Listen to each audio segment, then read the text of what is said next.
نحمده ونصلي على رسوله الكريم اما بعد فاعوذ بالله من الشيطان الرجيم بسم الله الرحمن الرحيم امن يهديكم في ظلمات البر والبحر ومن يرسل الرياح بشرا بين يديه رحمته أإله مع الله تعالى الله عما يشركون۔ بھلا کون ہے جو تمہیں خشکی اور سمندر کی تاریکیوں میں راستہ دکھاتا ہے، اور کون ہے جو اپنی رحمت کی بارش سے پہلے ہی خوشخبریاں دینے والی ہوائیں چلاتا ہے۔ اَإِلَٰهٌ مَّعَ اللَّهِ، کیا اللہ تعالیٰ کے ساتھ کوئی اور معبود ہے؟ جنہیں شریک کرتے ہیں اللہ تعالیٰ ان سب سے بلند و بالا ہے۔ یہاں پر بھی اللہ تعالیٰ نے فرمایا کہ تم پر یہ سارے میرے احسانات ہیں، تو کیا تم اب بھی احسان فراموشی کرو گے اور کسی اور کو خدا پکڑ لو گے؟ اس نے تمہیں دیا ہی کیا ہے؟ ٹھیک ہے، اس نے تمہیں ان میں سے کیا چیز دی ہے، وہ تمہیں کیا دے سکتا ہے؟ وہ تو خود ایک لاچار ہے۔ اللہ تعالیٰ اپنے تمام شریکوں سے بلند ہے، اور اللہ تعالیٰ کے شریکوں میں ہمارے نفس کی خواہشات بھی آتی ہیں، شیطان بھی آتا ہے جس کی طرف سے ہم غافل رہتے ہیں۔ صرف بت پرستی اللہ تعالیٰ کا شریک نہیں ہے، بلکہ جو بھی چیز ہمیں اللہ تعالیٰ کے احکامات سے غافل کر دے، ہم اس کو زیادہ امپورٹنس دینا شروع کر دیں اللہ تعالیٰ سے، تو وہ اللہ تعالیٰ کا شریک ایک لحاظ سے ہو جائے گا۔ عقیدے کے لحاظ سے نہیں ہوگا، لیکن عمل کے لحاظ سے ہم یہ کہہ رہے ہوں گے کہ ہم نے اس کو پریفرنس دی اللہ تعالیٰ کے حکم کے اوپر۔ ہاں، اس میں جو لوگ اپنے اندر عاجزی رکھیں کہ یا اللہ میں اپنے نفس کے ہاتھوں مجبور ہو کے یہ کام کر گیا یا کر رہا ہوں، آپ مجھے معاف فرما دیں، مجھے معلوم ہے کہ آپ مجھے پکڑ سکتے ہیں، آپ مجھے سزا دے سکتے ہیں، آپ مجھے معاف کر سکتے ہیں، تو یا اللہ میں اپنے آپ کو ٹھیک کرنے کی کوشش کر رہا ہوں، آپ مجھے معاف کر دیں اور مجھے ٹھیک ہونے کی توفیق نصیب فرمائیں، تو وہ کامیاب ہے۔ اس کے لیے انشاءاللہ راستے کھلتے چلے جائیں گے۔ لیکن جو بس مطمئن ہو گیا نا کہ نہیں یا اللہ میں تو چھوڑ ہی نہیں سکتی، یہ وہ چیز ہے جو میں نہیں چھوڑ سکتا، بس آپ ہی سے گزارا کر لیں، تو وہ ابھی بہت خطرے میں اللہ تعالیٰ محفوظ فرمائے۔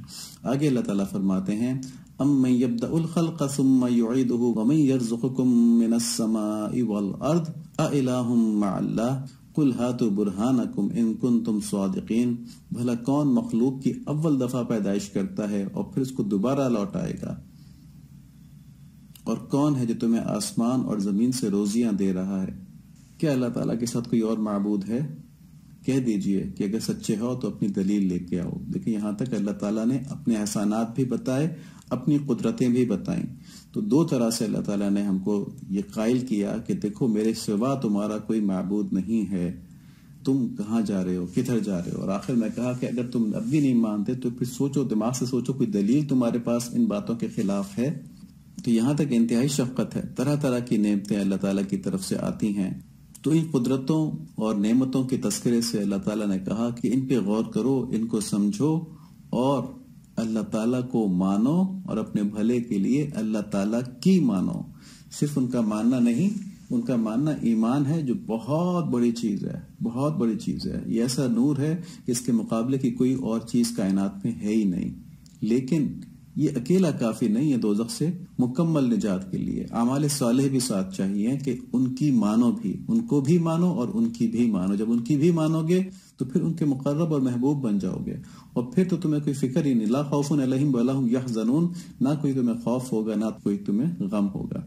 اب آگے اللہ تعالیٰ مزید شفقت فرماتے ہیں نافرمانوں کے اوپر، اور ان کو یاد کرواتے ہیں کہ دیکھو اگر تم احسان مندی کی وجہ سے میری طرف رجوع نہیں کرتے تو کم سے کم اس خوف سے ہی کر لو کہ تمہارا حساب کتاب ہوگا، دوزخ ایک نئی جگہ بنائی ہے، اس میں تم جاؤ گے۔ تو یہاں پر آخرت کی طرف ہماری توجہ دلواتے ہیں۔ قُلْ لَا يَعْلَمُ مَنْ فِي السَّمَاوَاتِ وَالْأَرْضِ الْغَيْبِ إِلَّا اللَّهُ وَمَا يَشْعُرُونَ أَيَّانَ يُبْعَثُونَ۔ کہہ دیجئے کہ آسمان والوں میں سے، زمین والوں میں سے سوائے اللہ کے کوئی غیب نہیں جانتا، انہیں تو یہ بھی نہیں معلوم کہ کب وہ دوبارہ کھڑے کیے جائیں گے، یعنی کب قیامت کا دن قائم ہوگا۔ بل ادارک علمہم فی الآخرہ بل ہم فی شک منہا بل ہم منہا عمون۔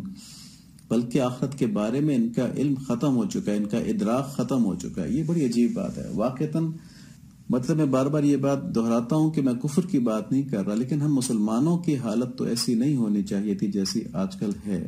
ہم آخرت سے بالکل غافل ہو گئے ہیں۔ ہم جس طرح رشوتیں پکڑتے ہیں، جس طرح لوگوں کو دھوکے دیتے ہیں، جس طرح لوگوں کے ساتھ ظلم کرتے ہیں، ہمارے عوام کرتے ہیں۔ مطلب ہم یہاں پہ حکمرانوں کی بات نہیں کر رہے، اللہ معاف فرمائے، اچھے لوگ یقیناً موجود ہیں، لیکن عمومی طور پہ جس طرح ایک دوسرے کے ساتھ ظلم کرنا، جس طرح اپنے خواہشات کی پرستش کرنا، کہ بالکل اللہ تعالیٰ کے احکامات کو سائڈ پہ ڈال دیا، آخرت کا خیال تک نہیں آنا کہ ہمارا ان اعمال کا کیا انجام ہوگا، تو یہ وہ والی بات ہے کہ آخرت کے بارے میں ان کا علم ختم ہو چکا ہے، بلکہ اس کی طرف سے شک میں اللہ معاف فرمائے. میں یہ بات بہت سخت بات ہے کہ مسلمانوں کو بھی یہ کہتے سنا کہ وہاں سے کون واپس آیا ہے، کیا پتا کیا ہوگا. اللہ محفوظ فرمائے. تو کفر ہو گیا نا، پھر اللہ تعالیٰ محفوظ فرمائے. کیونکہ ایمان تو یقین کا نام ہے نا، ایمان شک کا نام تو نہیں ہے. اور ہم لوگوں کو دین کی تعلیم سے دور ہونے کی وجہ سے یہ باتیں بھی نہیں معلوم کہ جہاں یقین کو ہم شک میں بدل دیتے ہیں وہاں کفر ہو جاتا ہے. اگر تو یہ بات دل سے کہہ دی تو اللہ معاف فرمائے، پھر تو کافر ہو گیا. اور اگر یہ بات لوگوں میں امپورٹنٹ بننے کے لیے، لوگوں میں انٹلیکچوئل بننے کے لیے کہہ دی تب بھی اللہ تعالیٰ معاف فرمائے. بہت خطرناک بات کہہ دی. اگر اس پہ پکڑ ہو گئی تو ایمان سلب ہو سکتا ہے. تو اللہ تعالیٰ بس ان باتوں سے اللہ تعالیٰ ہماری پوری قوم کو محفوظ فرمائے. گو ایسے لوگ کم ہیں لیکن پھر بھی ہیں، موجود ہیں.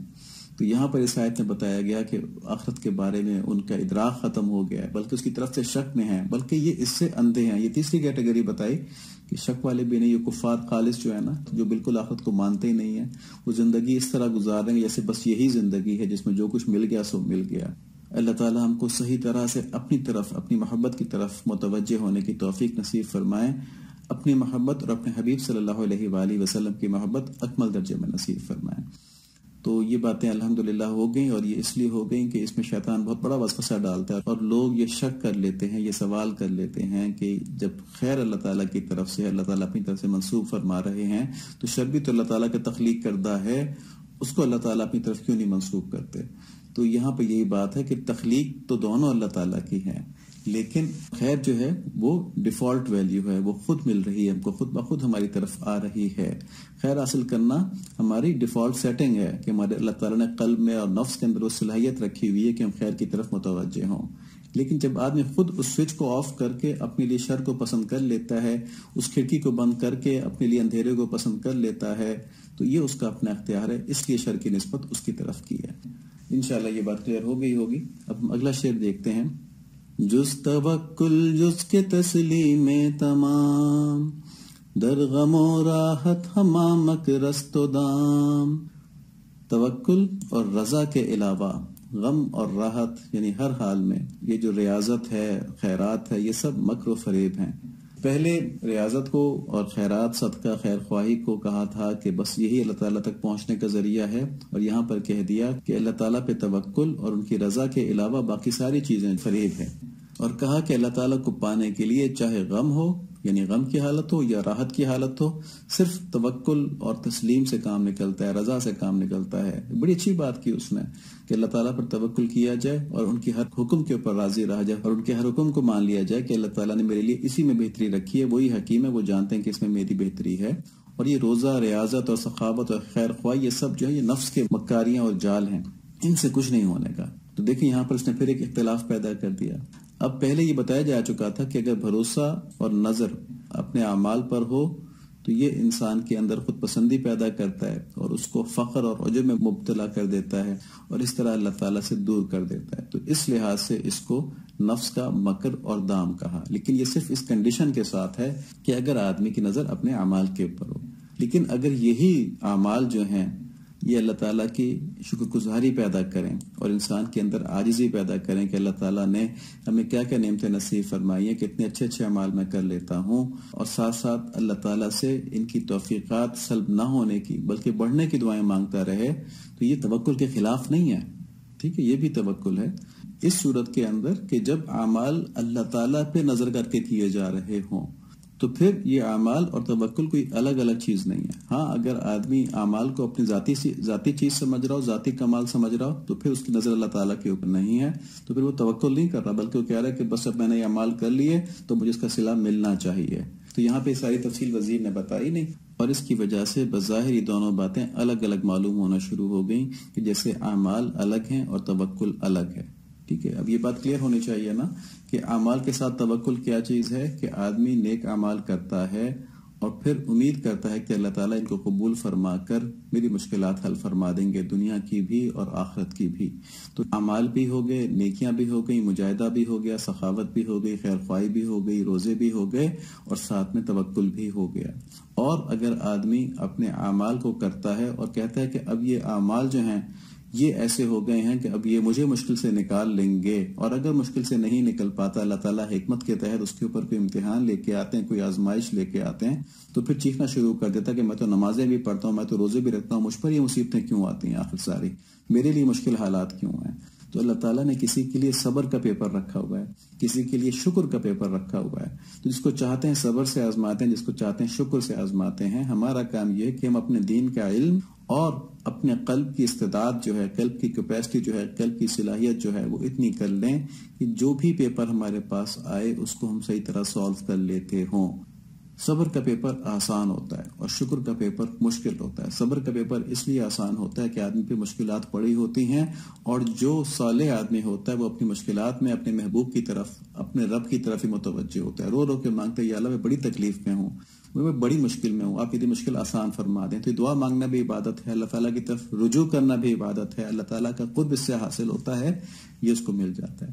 لیکن شکر کے پیپر میں نعمتیں کھلی ہوئی ہوتی ہیں، اب اس میں ذرا مشکل پڑتی ہے. آدمی نعمتوں سے توجہ ہٹا کے ہر وقت اللہ تعالیٰ کو دیکھتا رہے کہ یا اللہ واہ یہ بھی آپ نے مجھے دے دیا، یا اللہ یہ بھی مجھے دے دیا.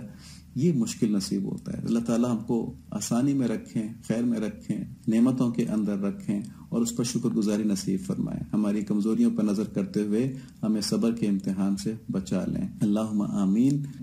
دیکھیں کہ مثنوی شریف میں کس کس طرح حضرت مولانا روم رحمۃ اللہ علیہ نے ہم کو اللہ تعالیٰ کی طرف موڑا ہے. اب انہی اشعار میں جو یہودی کے تمہاروں کے اشعار ہیں، ان کے اندر کیسی کیسی باتیں چھپی ہوئی ہیں. اللہ تعالیٰ ان سب باتوں کو ہمیں سمجھنے کی توفیق نصیب فرما دیں، اور سب سے بڑھ کر یہ کہ ہمیں ایسے اعمال نصیب فرما دیں جن کی وجہ سے اللہ تعالیٰ ہم کو پسند کرنا شروع کر دیں، اور ایسے اعمال سے ہم کو محفوظ فرما دیں جو بغاوت کا سبب بن جائیں.